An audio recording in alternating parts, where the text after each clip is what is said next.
The shackles and the stare. The sky over Colony Sigma 9 was gray. Dust from nearby battles still hung in the air. People gathered in the central square, angry and shouting. Soldiers were dragging someone through the crowd. That it wasn't a soldier. It wasn't human. She was young. Maybe 17 in human years. Her skin was pale blue, glowing faintly under the sun. Her wrists were locked in glowing shackles, and a heavy metal collar pulled at her neck. Her long silver hair was dirty, and her eyes were too calm for someone being called a thief. They say she stole weapon data, someone whispered. She's a spy, another said. She's one of them. Monsters. Lieutenant Marcus Hall stood near the front, his arms crossed, watching silently. He had seen many criminals before, but this didn't feel right. The alien girl didn't resist. She didn't scream. She just walked slowly, her head held high. Garbage hit her, rotten fruit. A boot. She didn't blink. One child threw a rock. It bounced off her shoulder. She turned her head, not angry, not afraid, but with a look of deep sadness. Marcus frowned. Something was wrong. He noticed a burn mark on her right wrist. It was old but deep, not from anything civilian. It was a scar made by a military restraint, a human one. His eyes narrowed. As the girl passed him, she turned her head. Their eyes met. And then she spoke, softly, barely a whisper, but clear. They want your captain dead. Marcus blinked. Before he could speak, the guards pushed her forward. She disappeared into the base. Back inside the command tent, Marcus reviewed the arrest report. It was full of holes, caught sneaking into the weapons lab. No sign of forced entry. No camera footage. Refused to speak. None of it made sense. She had no tools. No weapons, no backup. Just herself. Yet she was being blamed. For a security breach no one could explain. Marcus leaned back in his chair, staring at the report. Her voice echoed in his mind. They want your captain dead. Why say that? Why to him? He pulled up the surveillance feed from earlier that day. There she was walking through the corridor. Calm. She paused at a hallway junction. A child ran into her, one of the engineer's kids. The floor behind them cracked.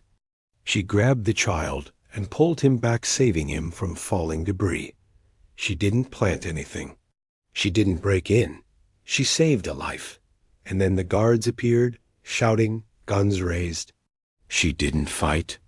She raised her hands and let them take her. That night, Marcus couldn't sleep. He sat on the edge of his bed, thinking. He looked out the window. The city was quiet, but something felt off. His instincts buzzed an old feeling from years of war. The kind of feeling he never ignored. Suddenly, a soft click. He turned quickly. A shadow moved in his room. Two masked men. Armed, silent, moving. Fast. Marcus reached for his sidearm, but one man kicked it away. The other swung a blade. Marcus blocked it with his arm, but pain shot through his side. They weren't thieves. They weren't robbers. They were assassins. He ducked, rolled behind the bed, grabbed a metal lamp, and swung wildly. He hit one in the leg, but they kept coming. Then the window shattered. A blur of silver and blue crashed through. Fast, silent, deadly. It was her. The alien girl. Her hands were still cuffed, but glowing blades extended from her wrists. In seconds, both masked attackers were down, alive, but unconscious. She stood over them, breathing hard. Marcus stared. Why? How did you get out? She looked at him, eyes calm. Because you saw the truth, and they don't like that. Before he could speak again, she was gone, vanished into the night like smoke. Outside, alarms began to ring. Inside, Marcus knew one thing for sure. This girl was not just a thief. And whoever she really was, He had just become part of something much bigger. Asterisk.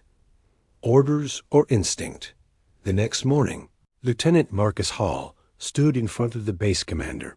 You disobeyed a direct order, the commander said, his voice cold. The alien girl is not your concern, Lieutenant. Marcus stood tall but calm. Then explain why 2 armed men broke into my quarters last night. The room went quiet. The commander looked away. Unconfirmed report. Could have been scavengers. Maybe someone after gear. You're not the only target. Marcus didn't argue, but he knew it was a lie. He was being watched, maybe even hunted. And the girl? She was in danger too. Outside the command tent, Marcus walked through the base with slow steps. Soldiers nodded as he passed, but he could feel the change in their eyes. Suspicion. Whispers. Mistrust. He reached the detention area. 4 guards stood outside the door. No visitors allowed. He didn't stop. Move. They hesitated, then stepped aside. Inside, the girl Aliyah sat cross-legged on the floor, still in cuffs. Still silent, she looked up as Marcus entered. Why did you save me? He asked quietly. She looked at the wall. Because they want you gone. You asked too many questions. Saw too much. I was just an excuse. Marcus sat across from her. I checked the footage, he said. You didn't steal anything. You saved a child. Aliyah didn't respond. Instead, she slowly lifted her arm. The burn scar was clearer in the light deep and shaped like a military brand. I was trained by humans, she said, then thrown away. That night, Marcus couldn't sleep again. His instincts told him something worse was coming. He hacked into the base's security network. It wasn't easy, but he knew the system from years of service. He searched the command. Logs, there it was, a transfer request faked. It said Aliyah was being moved to another base for interrogation. But the route went through a dead zone. No patrols. No cameras. It was a kill order. They were going to make her vanish. And if Marcus didn't act fast, she'd be gone by morning. He moved quietly through the halls. At the cell, the guards were missing. All 4. Unusual. He stepped inside. The cell was empty. No signs of struggle. Just the cuffs. Lying on the floor. Open. Deactivated. A note was scratched into the wall with a shard of metal. Trust your instincts. Follow the shadows. Marcus stepped back. She had escaped. But she wasn't running from him. She was inviting him to find her. In the dark alleys between storage units. Marcus heard a sound, a soft humming. He followed it. A holographic wall shimmered. It was a hidden door, not part of base design. He stepped through a secret room, old, dusty, hidden for years. Inside, weapons, old data crystals, and a glowing map of the base, showing secret tunnels. And then Aliyah stepped out of the shadows. I didn't steal anything, she said. I was sent to protect someone. Marcus stared. Who? Aliyah looked straight at him, her voice soft, steady. You. The name she never spoke. The air inside the hidden room was cold. Dust floated in the beams of soft blue light. Weapons lined the walls, old models, alien tech mixed with human gear. But Marcus didn't care about that. His eyes were on Aliyah. You were sent to protect me? He asked. She nodded once. You're not like the others. You ask why things happen. They hate that. Marcus looked at the glowing map beside her. Red zones pulsed slowly, places of restricted access, secret tunnels, buried systems. Why me? He said again, softer this time. Aliyah hesitated. Then she reached into a metal case and pulled out a small, cracked data crystal. It flickered. In her hand. This has proof, she said. I didn't steal it. I saved it. Marcus leaned in. The screen showed old mission records, sealed reports, and a name blacked out again and again. Alea's voice dropped. That name is mine. Flashback. A younger Alea, barely a child, locked inside a cold training cell. Human voices echoed. Around her. Faster, they shouted.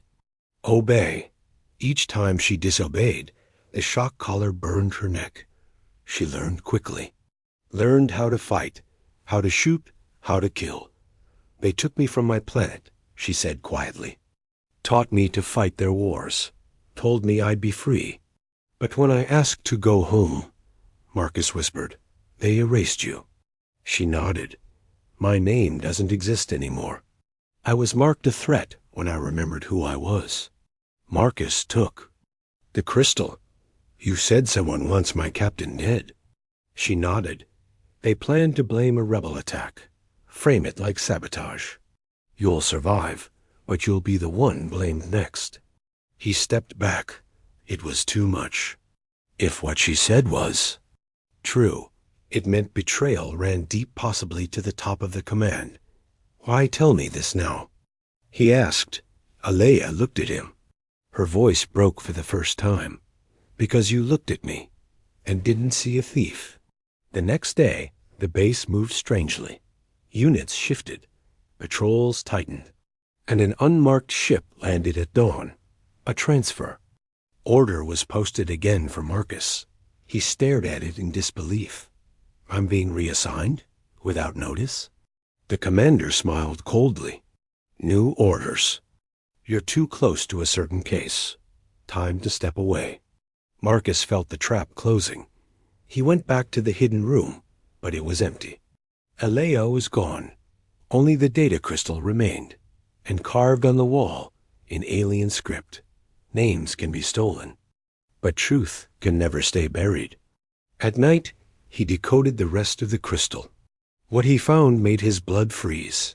Blueprints, communications, payment logs, all connected to high-ranking officers. And in the middle of it all, a secret operation. Marked Project Silent Fire. Under the project name, 2 targets were listed. Target 1, Captain A. Renzen, to be eliminated. Target 2, L. Marcus Holly, to be discredited. He was marked from the beginning dot in the final frame of the data. He found it. A file. Video-only dot it showed a secret mission years ago. Led by a human team, and among them, a younger Alea. No cuffs, no collar, no fear. She was one of them, fighting for humanity, and the last words in the video spoken by her echoed in his ears. My name is not yours to erase. Enemy of my command. The next morning, Lieutenant Marcus Hawley stood outside the command tent, holding the data crystal tight in his hand. His thoughts raced. His own name was marked for destruction. His captain, Renzen, was scheduled to die. Alea was gone, but the truth was in his hands now. He walked in. Commander Drex was seated at his desk, sipping coffee like it was any other day. Marcus didn't waste time. He placed the crystal on the desk. You lied to me. Drex didn't even look up. You're out of line, Lieutenant. This shows everything, Marcus snapped. Project Silent Fire. Orders to kill Captain Renzen. You sold us out. Only then did Drex look at him. His expression didn't change. You were never supposed to find that. Now you've made yourself a problem. Suddenly, 2 armed guards stepped inside. Their weapons were raised. Under Protocol 7, Drex said calmly, you're being detained for treason. Marcus didn't fight. Not yet. He let them take him. Let them walk him through the base, in full view of the others. Soldiers stared, confused. Some whispered. Some didn't believe it. In the holding cell, he sat alone until the lights flickered. A soft hum filled the air.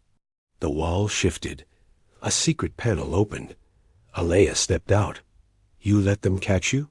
She asked, raising an eyebrow. Marcus stood slowly. I had to make them feel safe, Now we hit back. They moved fast, using the tunnels under the base. Alea and Marcus reached the command core deep underground, where the real controls were kept.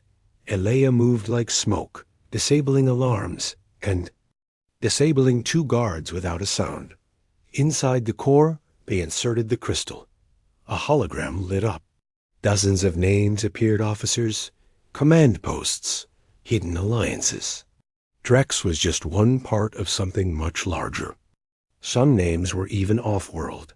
Some were alien. Marcus scanned it all. This isn't just a betrayal. It's a whole new war.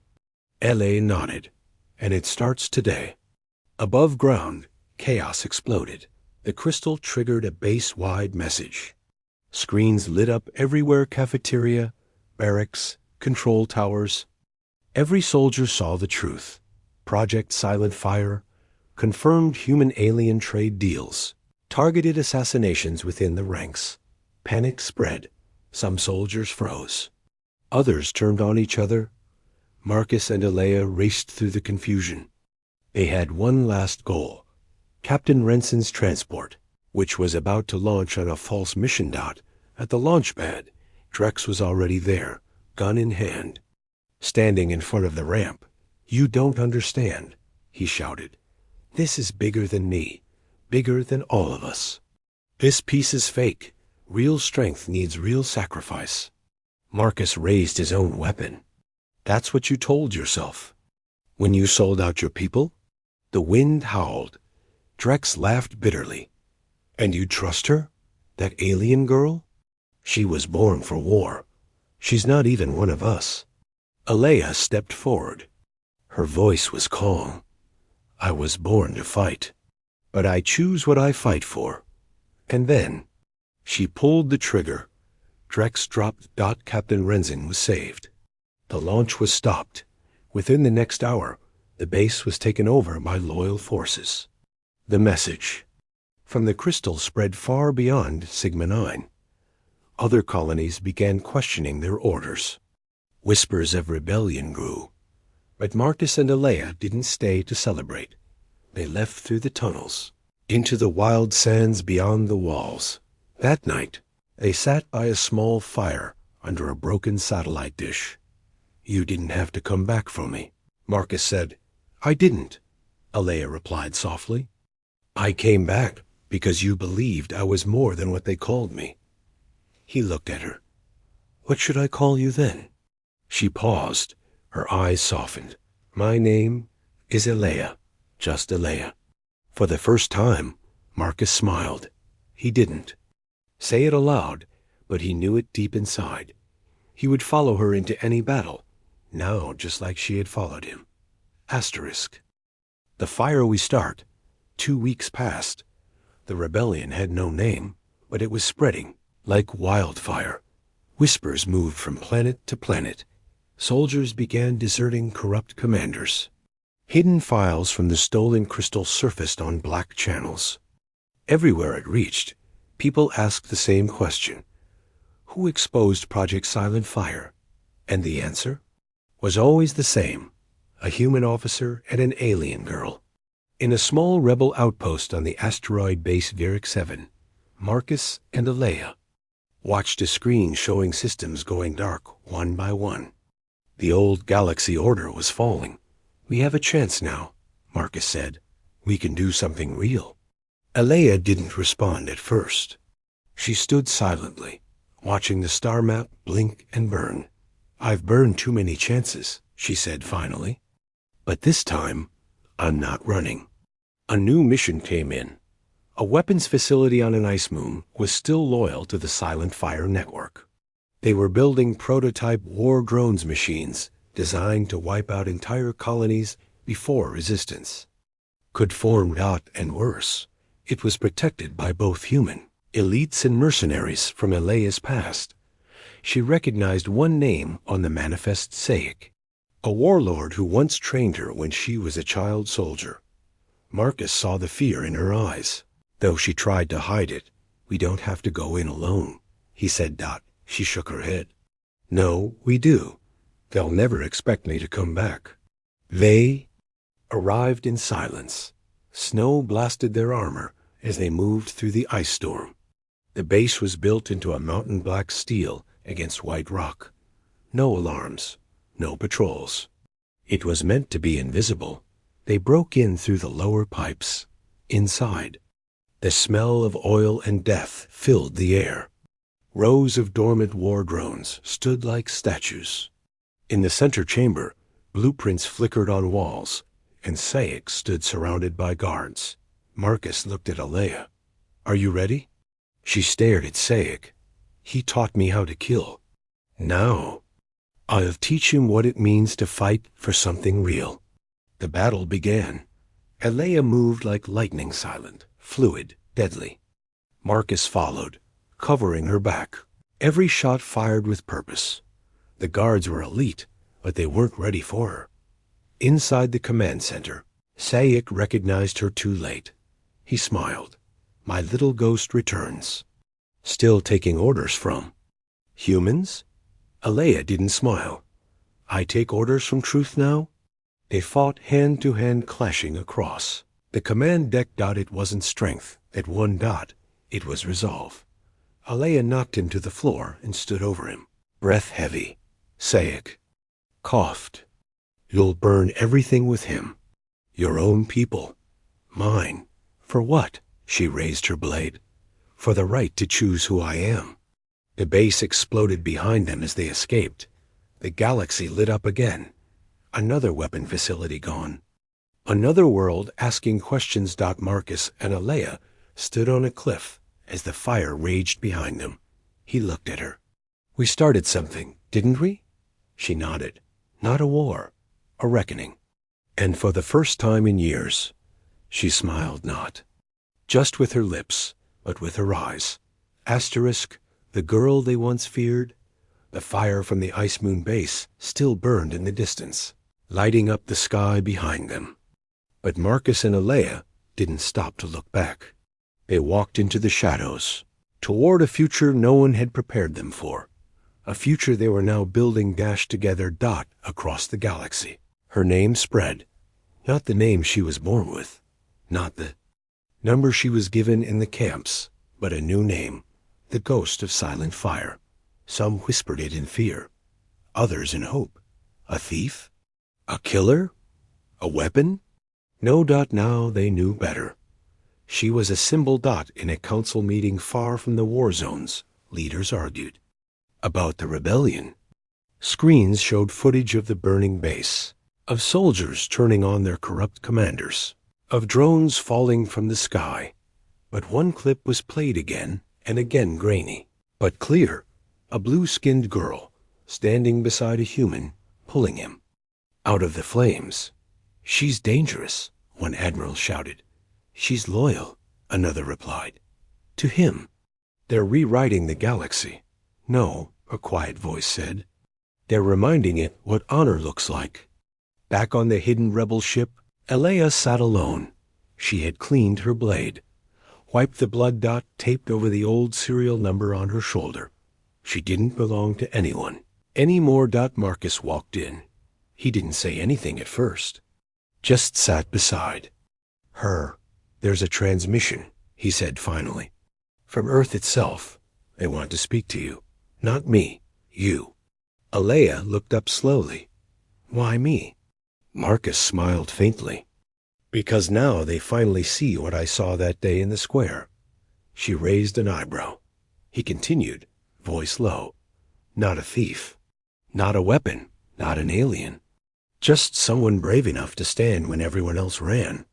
Later, she stood before the galaxy's biggest screen, her image broadcast to thousands of systems. She didn't give a speech. She didn't need to. She simply said, "They feared me once, because they taught me only war. But I chose peace. Now, I choose who I fight for." And behind her, Marcus stood in silence, his hand resting gently on her shoulder, not as her savior, but as her equal. In the years that followed, her legend grew. She led battles, ended wars, opened peace talks, but she never left Marcus's side. He never stopped saying the same words whenever someone asked why he trusted her, even when no one else did, because the day I stood for her, she chose to stand for all of us.